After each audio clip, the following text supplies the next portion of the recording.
तो आपसे मैं बस इतना ही बताऊंगा कि बेटा किनारा पकड़ लो और सच्चे मन से मेरी बातों को सुनो। पहले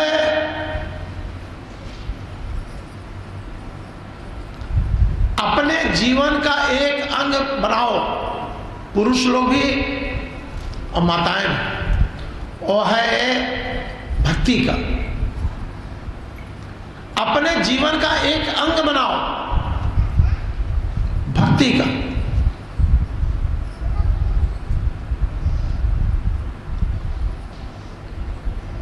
एक किनारा पकड़ो,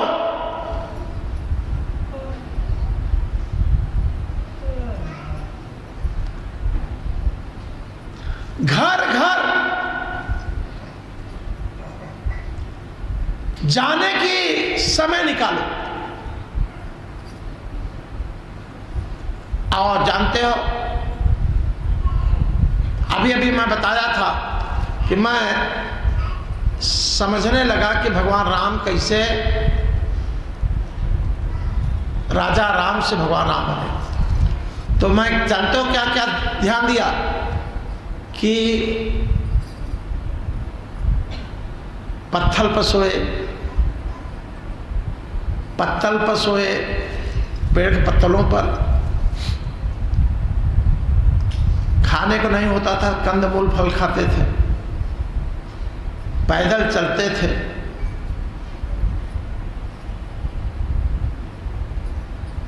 और एक तरफ मैं रावण की तरफ देखा और दोनों, रावण भी परम शिवभक्त था।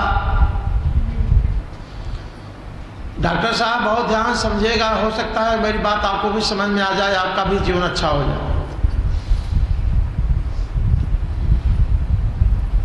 रावण भी शिव का भक्त था और राम भी शिव भक्त थे।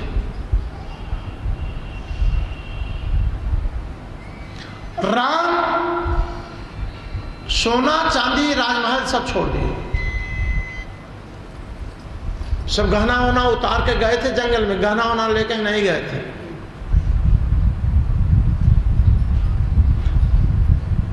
और जब भोलेनाथ रावण से पूछे, हे रावण तुझे क्या चाहिए, तो रावण कहा मुझे सोने की, बस यही तुम लोग तो करती हो, तुम्हारा सोच रावण जैसा है। तुम यहां आती हो तो सोने की लंका हमसे मांगती, सोच लेना।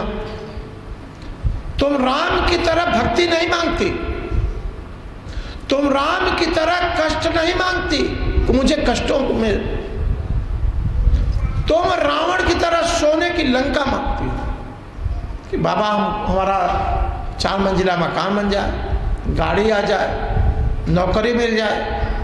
तुम रावण की तरह दिमाग है, तुम्हारा दिमाग रावण की तरह। लेकिन आप देखिए, तब त्रेता में रावण का क्या दशा था, अब कलयुग में रावण की क्या दशा है। दोनों देखिए एक ही दशा है, दोनों में एक ही दशा है।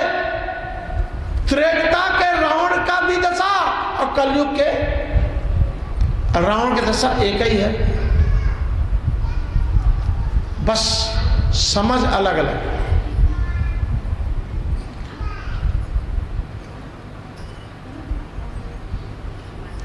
भोलेनाथ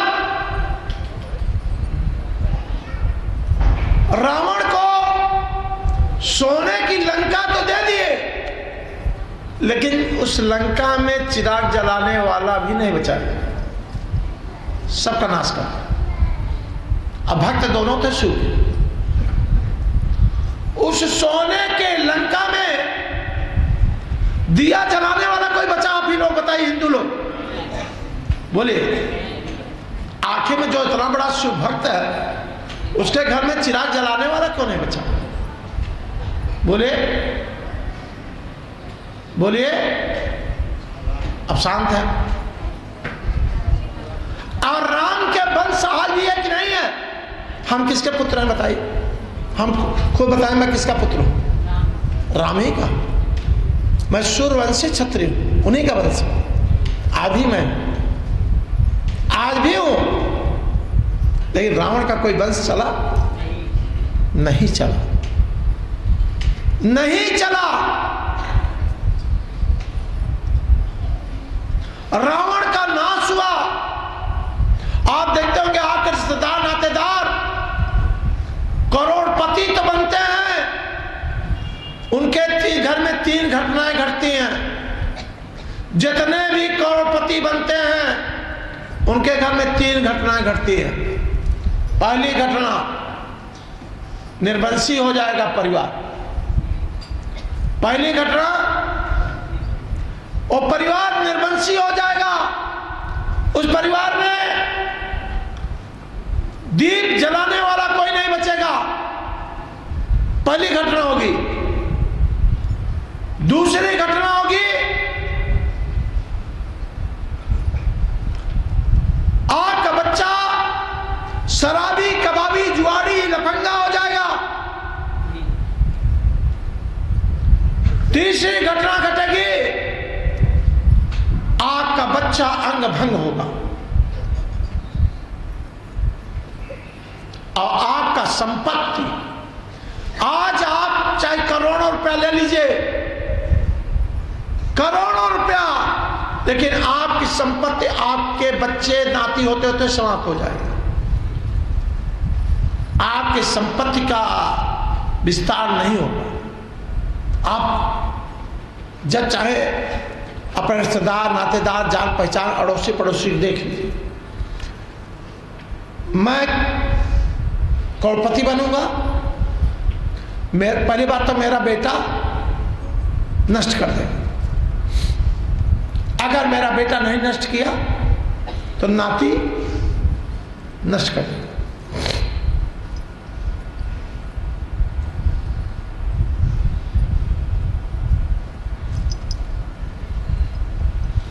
अब देखिए, हमारी माया बैठी है, काहे दुखी है?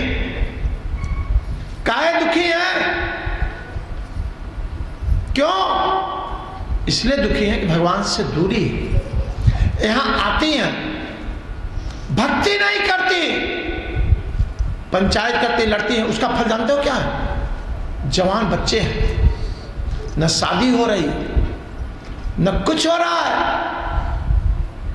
शराबी कबाबी हो गए, यहां बैठी हैं, आज रो रही हैं। लेकिन जिस समय मैं इनको डांटता था, जिस समय माया को समझाता था, माया किसी के बद्दुआएं मत लो, किसी से झगड़ा मत करो, अपने जीवन में दुआ लेने की कोशिश करो, बद्दुआएं कभी मत। माया हमसे जवाब लड़ाती थी कि बाबा हम तो काकी हैं, हम तो कुछ नहीं।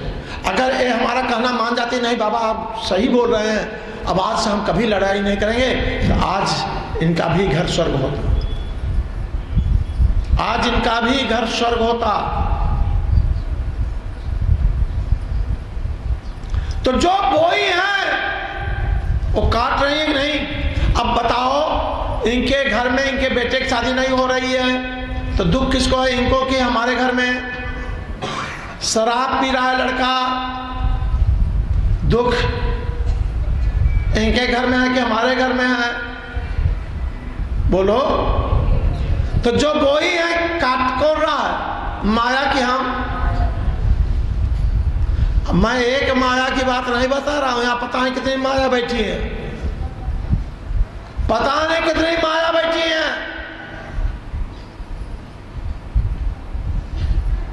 हम एक माया की बात थोड़ी बोल रहा हूं,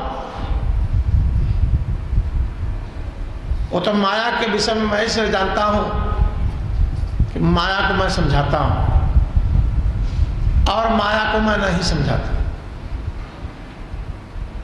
लेकिन इस माया को समझाता था।